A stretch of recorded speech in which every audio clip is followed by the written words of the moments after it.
I am Maria Garcia de Fleury. The Catholic Church teaches as dogma that the Virgin Mary, having completed the course of her early life, was assumed body and soul into heaven glory at the end of her earthly life. This belief that we meditate as the fourth glorious mystery of the Rosary leaves two possibilities open. First, that Mary died and was then assumed into heaven, and second, that she was assumed into heaven before she died. The Church has not said whether Mary died or not.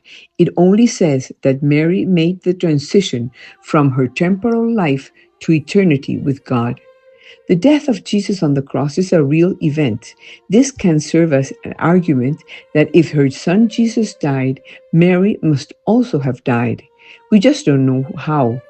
What is significant is that, like Jesus, her body did not suffer corruption. For this reason, John Paul II said, "The mother is not superior to the son who suffered death." St. John Damascene wrote, "It was fitting that she who had kept her virginity intact in childbirth should keep her own body free from all corruption, even after death, and that she who had carried the Creator as a child in her breast, she should dwell in the divine tabernacles." Most theologians and saints throughout the centuries have affirmed that Mary experienced death not as a punishment for sin, but in accordance with her Son, who willingly experienced death for us. From the first centuries in different parts and communities, it was said that Mary, the mother of Jesus of Nazareth, the only Savior of the world, had been ascended to heaven by the power of God. In the Eastern Orthodox churches in the 5th century, the Assumption was already celebrated as the Dormition of the Virgin Mary. In the West, this belief was celebrated liturgically under Pope Sergius I in the 8th century, and later Pope Leo IV confirmed the holy day as official.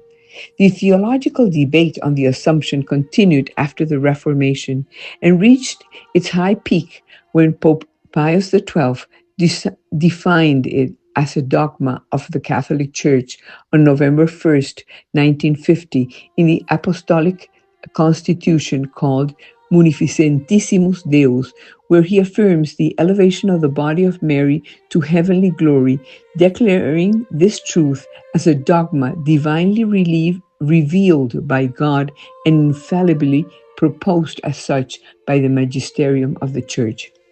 Pope Benedict XVI said, "By contemplating Mary in heavenly glory, we understand that the earth is not the definite homeland for us either, and that if we live with our eyes fixed on eternal goods, one day we will participate in the same glory.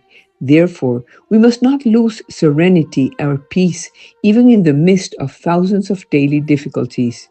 The luminous sign of Our Lady elevated to heaven shines even brighter when shadows of suffering and violence seem to emerge on the horizon.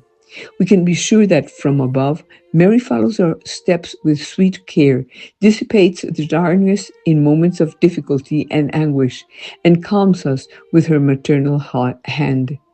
Let us move forward in our lives under the guidance of Mary, because she is the Mother of God, and with God we always win."